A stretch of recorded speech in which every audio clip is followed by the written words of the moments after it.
Hello, my name is Elizabeth DuBose. Welcome to OnPoint, an occasional show with local people. Today our guest speaker is Dr. Robert Shuman. Robert Shuman, would you like to introduce yourself? Good morning, Elizabeth. I am a pediatric child brain doctor, and have spent my career doing that, first in the university and then in private practice until I retired. And we wanted to come back to California after I'd finished my professional career. Both my wife and I had gone to university here, and we wanted to come back. And so we looked all around and looked for a place to live, and we chose Placerville. And we have some regrets about that. And if I will just give you a few brief ideas, we wanted a place that had access to a major metropolitan community, Sacramento. We wanted a place that had good health care and access to the University of California, Davis's good health care. We wanted a place with a good educational system for children. Not that we have any children, we don't even have grandchildren, to our great dismay, but it's important for us. And we wanted a place that had a beautiful environment in which I could wander and Marcia could be safe, my wife. What we didn't take into account was the necessity of having a group of educated professionals around us, a peerage with whom we could think, talk, discuss, argue, and live. What we didn't anticipate was having a town that was stuck in the past, static, and without an apparent ability to move forward into modern life and to prepare for the next more modern life. And what we didn't anticipate was the microclimates of California. We had gone to school on the peninsula where the climate's gorgeous, and we had foolishly thought that that was all of California, not realizing how dry and arid it is in the foothills. We came from Indiana and Michigan, from those lovely Midwestern rolling hills, the Great Lakes, and greenery all around us.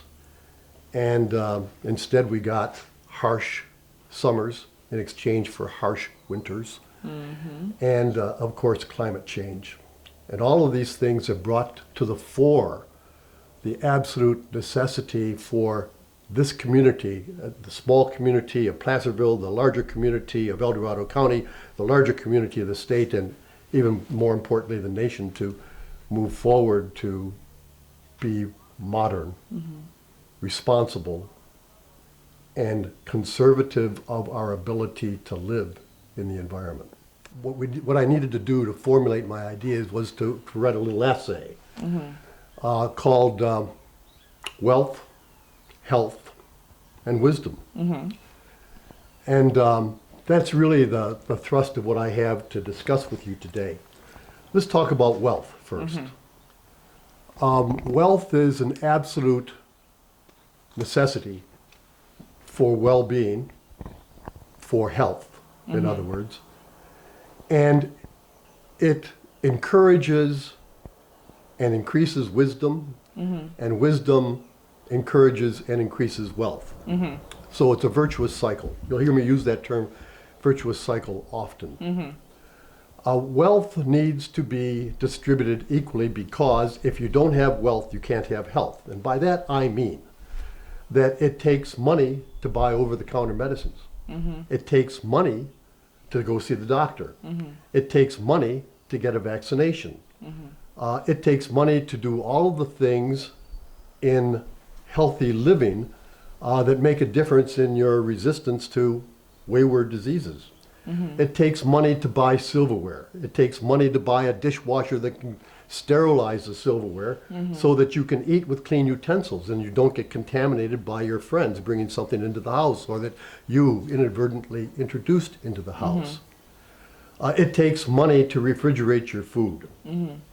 It takes money to buy good food.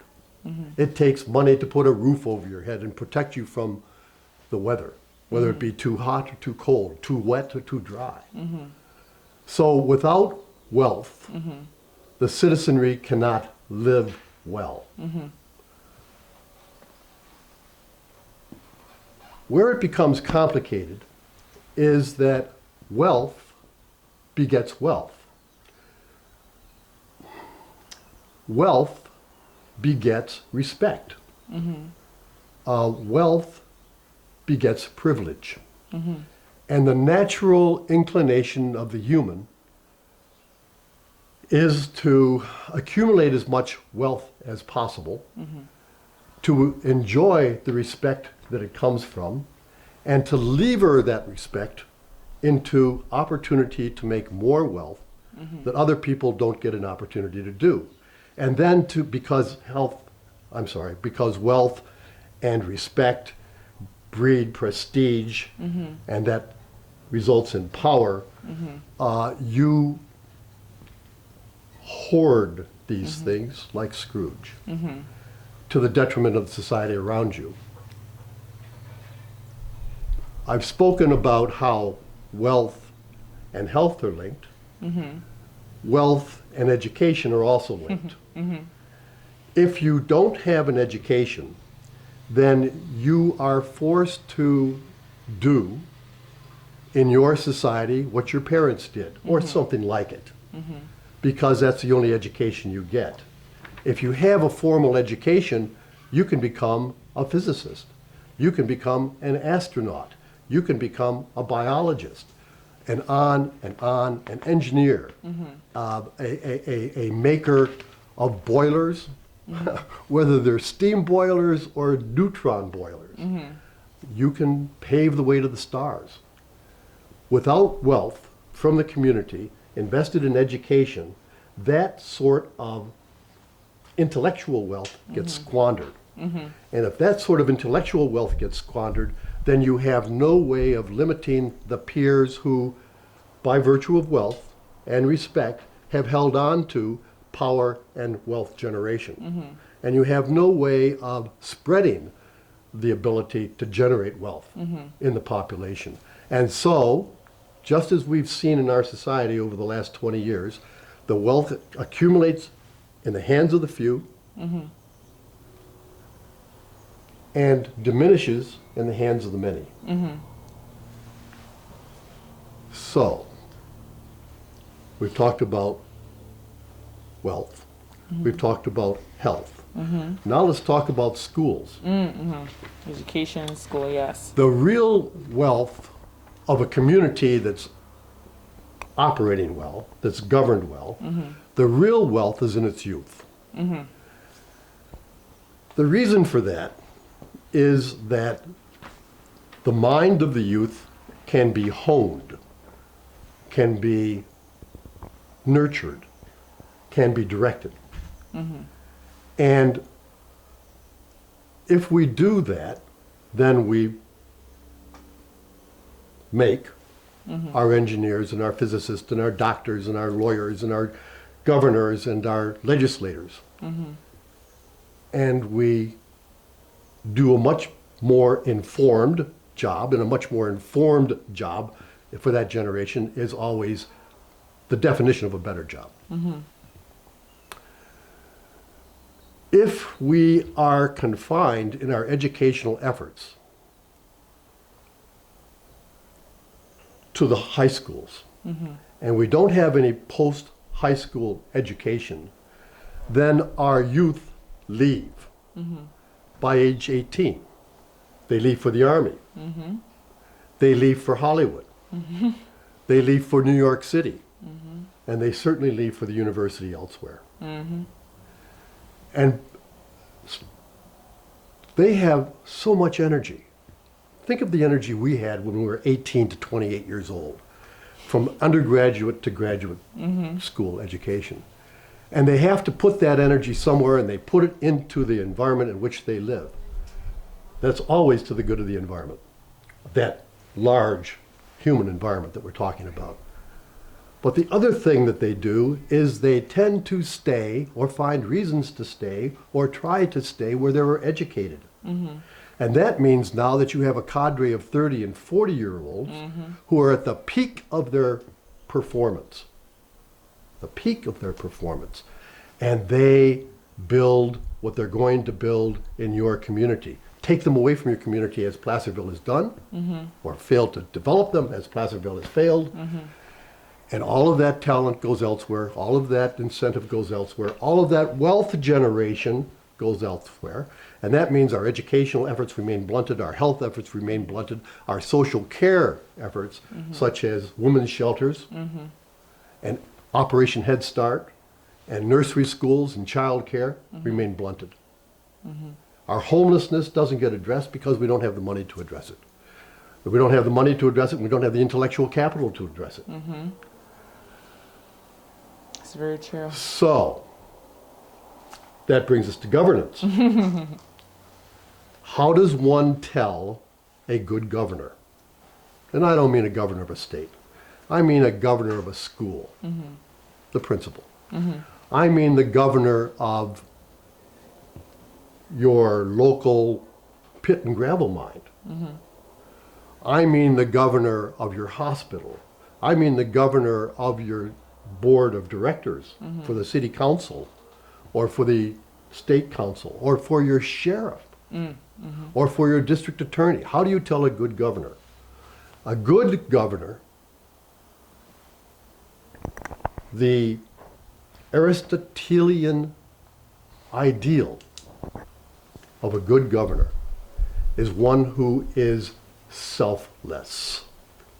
He or she accumulates persuasion, suasion, influence, respect, and power in order to enrich the citizenry, not herself, not himself. You can draw a direct line between the wealth accumulation of a person in a governorship and his isolation from the needs of the people whom he or she governs. So the mark of a good governor really is remaining modest of means. And if you see a governor accruing money, then you know that he or she has become corrupt. And that really ought to be built into our charters of governance. I don't know how to do it. I'm just here to tell you that as a neurobiologist, if I was building a neurobiology brain, I would be sure that there was a negative influence in that brain for every positive reward of finances.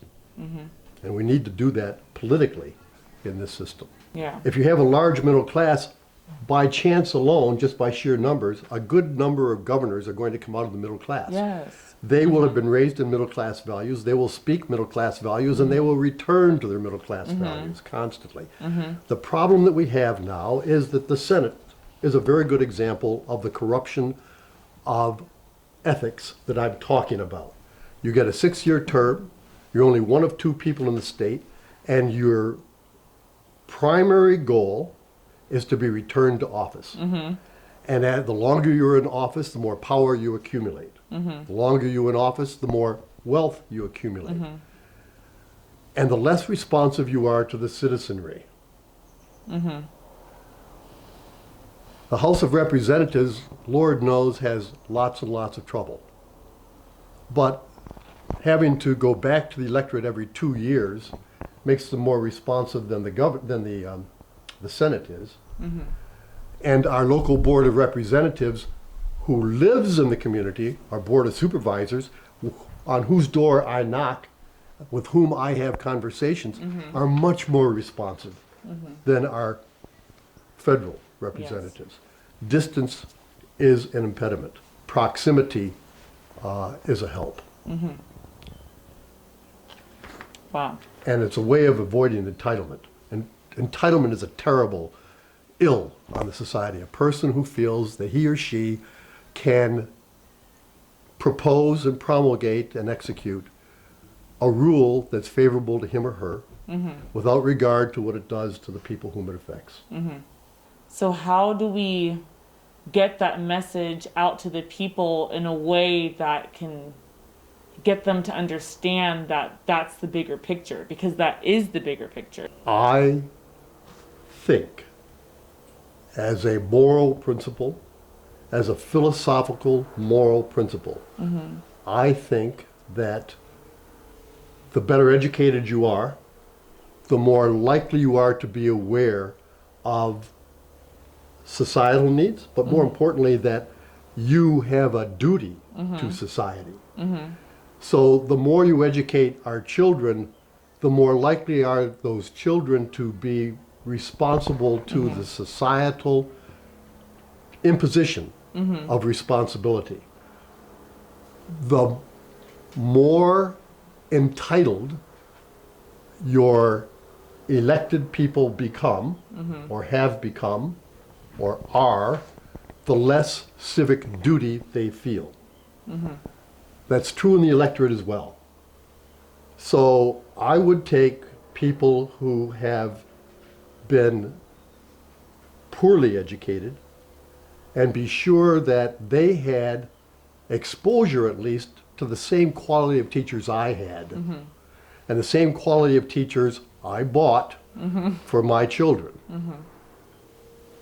And the way we do that, again, is to go back to the wealthy community, the healthy community, the wise community, to be sure that we hang on to the wealth we generate, that we plow it back into the community for the benefit of all citizens in the community, that we educate our community absolutely as broadly as we can, and we give them opportunities to leave our community at some point in their development so that they can bring broader values back. I think they will then vote for the benefit of the community and not for the benefit of a small thing like women's rights, limiting women's rights, bringing the church back into the state, fearing the poor, worried about sharing wealth instead of accumulating wealth. I just have faith that this kind of approach will broaden the polity, broaden the moral efforts. I really think that our current state is a failure of moral education. But moral education comes from reading. It comes from having mentors who will talk moral education and talk philosophical principles and talk societal needs and talk about humankind rather than human tribes. We don't start kindergarten until the child is 4, 5, or 6 because the mind, the brain which subserves the mind, creates the mind, isn't built until 4, 5, or 6. Okay? So you can't teach algebra to a 4-year-old. You can't teach grammatical parsing to a 6-year-old. Okay. Then the mind, because the brain is myelinating and hooking things up. I mean, the neurons are all there and the wiring is all there, but now you've got to hook it up properly. You have to form preferred pathways. So the school education from kindergarten to grade school to middle school to high school is built on a developmental profile of brain-mind competence. And in this phase, the parents are replaced by the teachers. The models become the teachers. And the model of appropriate behavior is the appropriate teacher. So I'm going to just take a minute and tell you about my English teacher, whom I had for 9th, 10th, 11th, and 12th grade, who just turned 90. And we all got together and we did it. We all, his students from the class of 1959 got together to do a celebration of David's life with poetry, with prayers, with essays, and so on. One of my classmates, my class president, told me that he grew up in a family where there were no books. There was nothing to read. David, my English teacher, insisted that we all, in our junior year, buy a subscription to Time magazine. Oh, there was such an outroar. There was such an, oh, why are we doing this? What a waste of time. Oh, we hate this. And halfway through the year, David Judd, my class president, said of that to me, I discovered that I was reading not only the headlines for each section of Time magazine, but I was actually reading certain segments. By the end of the year, I was reading the whole thing from cover to cover. I'd never done that, and I've never stopped reading since. He became, by the way, a mathematician, then a bank officer, and then a teacher of physics and math in high school. Teachers have an incredible impact. Now, I'm going to leave high school and tell you that between the ages of 18 and 24, the frontal lobes are maturing.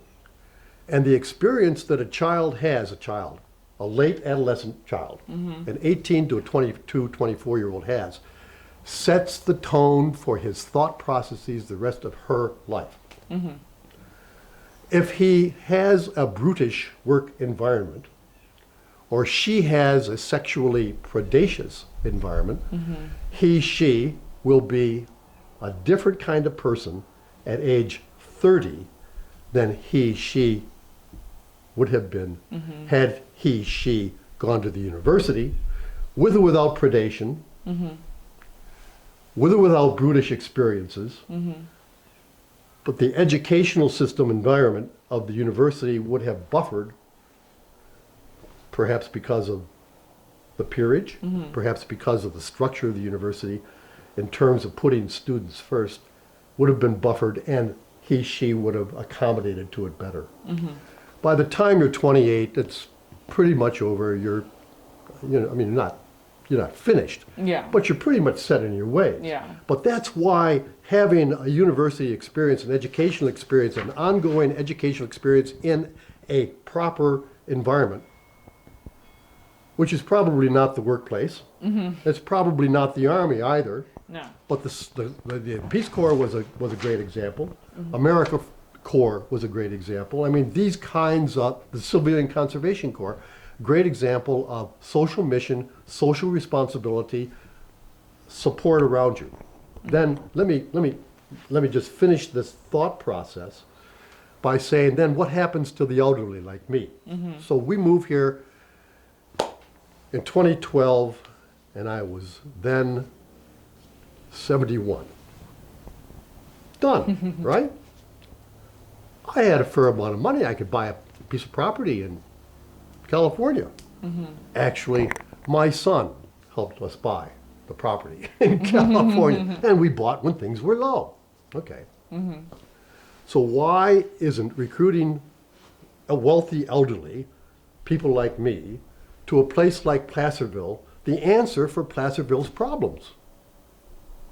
And the answer is, I'm scarred, I'm old, I'm hurt, I'm cautious, I'm conservative. I don't have children to worry about. I can disassociate. I could, I mean, I can't, but as a generic older person, I could disassociate from the need for women to be sheltered from abusive husbands. I could shelter from the need for infants to have mother care. I can shelter from the needs for working mothers to have child care. I can shelter from the needs for the schools to be supported. I can shelter from the community's need to have a post-high school education facility with the richness of intellectual talent and the richness of philosophical thought and the richness of thinking processes and diversity to access. I could shelter from all of that. If I was 21, let's say 31, and came to this town instead of staying in the university as I did as a faculty person, and I had like-minded people around me, and I had a faculty around me, then I would have done my creative contributions here in Placerville. And so Placerville would have been the source of my research work on poisoning neonatal babies with a soap. Or Placerville would have been the recipient and top place of pride for the work I did on uncovering the causes of stroke in utero in children.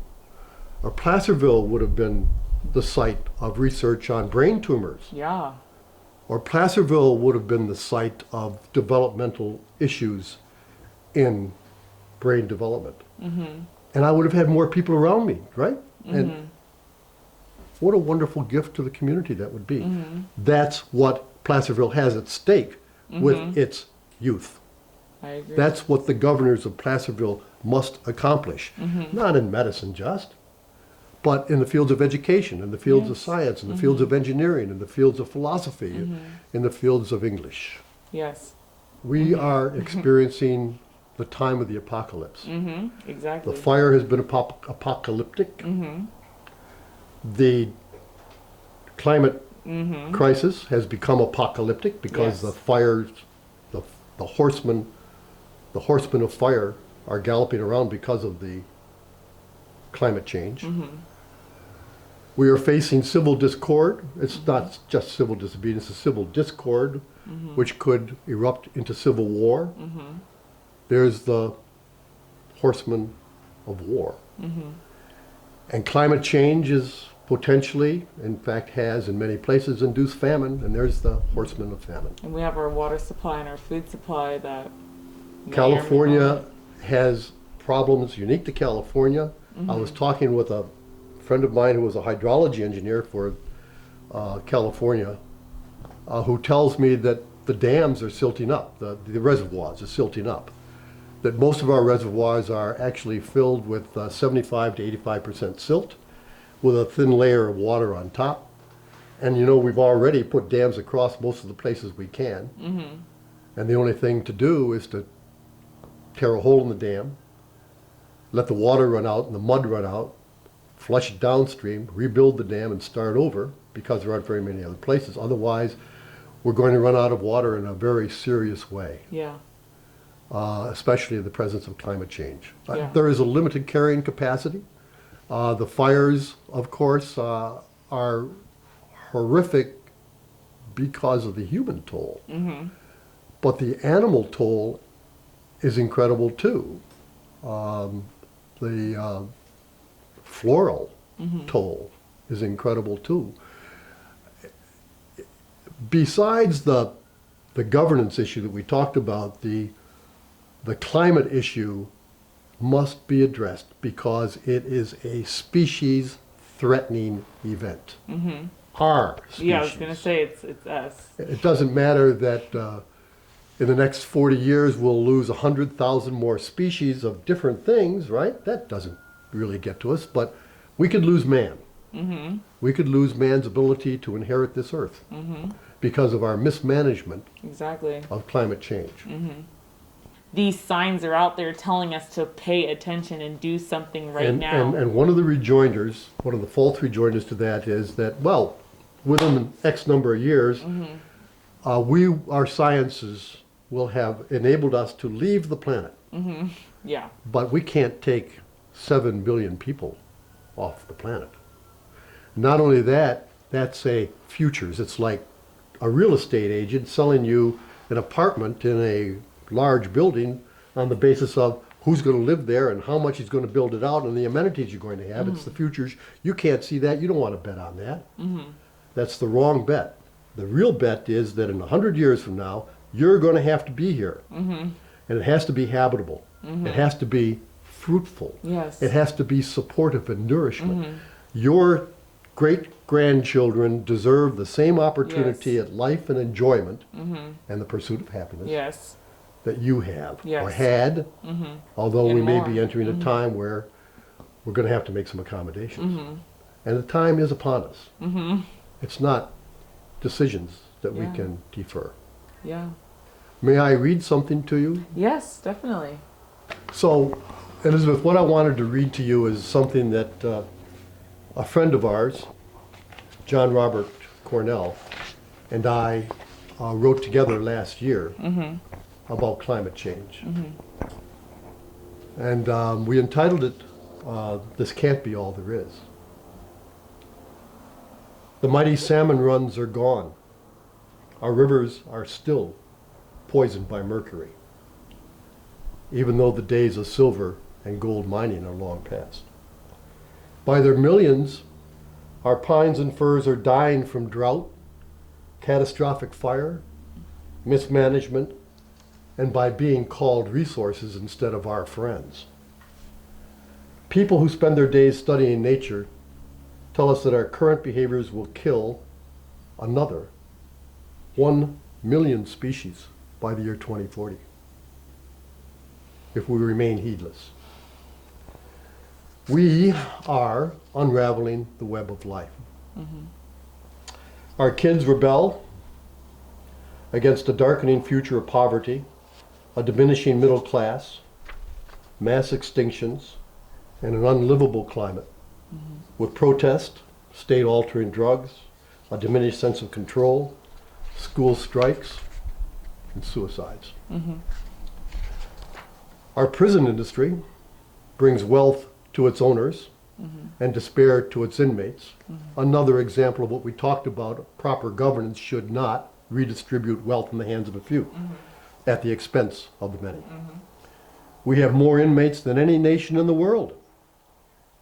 Nationwide, we average a mass shooting every day. That's right. Our politics is a house divided by massed, hoarded wealth. The hoarded wealth corrupts our politics by empowering the wealthy and diminishing us. We've talked about this. We have drifted into oligarchy, and we've damaged our democracy. Our news media are owned and operated by moguls for profit, not for public service, not for truth-telling. We, citizens, exert little influence over local community decisions. We need to do that better. Yes. We can do that first. Yes. We communicate poorly about local educations like education, making the case to our elderly as to why they have a very heavily vested interest in education and affordable housing. The wellness of our population is the wellness of all of us. The pandemic should have taught us that if it didn't teach us anything else. The list goes on, and all of this stuff is connected. We've protested, we've demonstrated, we've signed petitions, and nothing changes. It is understandable that apathy and cynicism and despair rule the day. Depression is epidemic with the pandemic. We wrote this last year.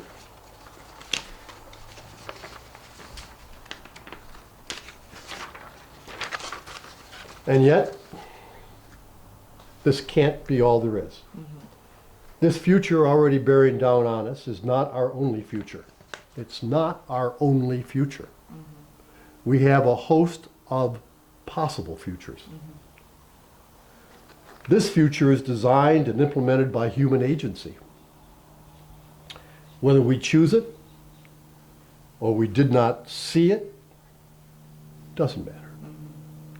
What does matter is that human agency can change direction, Yes. has changed direction billions of times. All our best moments as a species and as a nation and as an individual have involved changing direction to meet the challenge of our time. And now is a time of intense challenge. Now is a time to take risks. Now, here in El Dorado County. Now, here in Placerville. Now, here in our neighborhoods. It will be hard. It will take courage, dogged persistence, and really hard work. It will take working together. But it is our time to change the future because we are here now. Yes. Our future's calling. There is no safe way to ignore the call. Will we succeed? Well, Wendell Berry, the great conservationist in Kentucky, answered that by saying it's a wrong question. Protest that endures, I think, is moved by a hope far more modest than that of public success, but rather, namely, the hope of preserving qualities in our own heart and our spirit that would be destroyed to do otherwise. El Dorado County needs to ensure a sustainable future for our children and our children's children. All citizens must become aware how making the best possible human community also makes for healthy forests, healthy rivers, clean air, and fertile, unpoisoned soil. No mercury, no cadmium, no zinc, no arsenic. As one grows stronger, community, citizens, so does the other. Both are one together. Resilient community structure means zero carbon emissions infrastructure, transportation, zero carbon transportation, and zero carbon energy. Transparent, participatory local government. Transparent. Yes, transparency. We who live in El Dorado County must do our part to mitigate all these crises and to steer the ship of El Dorado to healthy, resilient unity. So you asked me earlier what we can do. Cultivate our extraordinary human capacity to imagine. To imagine alternative futures. To imagine reforested forests. To imagine managed forests. To manage other sources of energy other than petroleum and coal.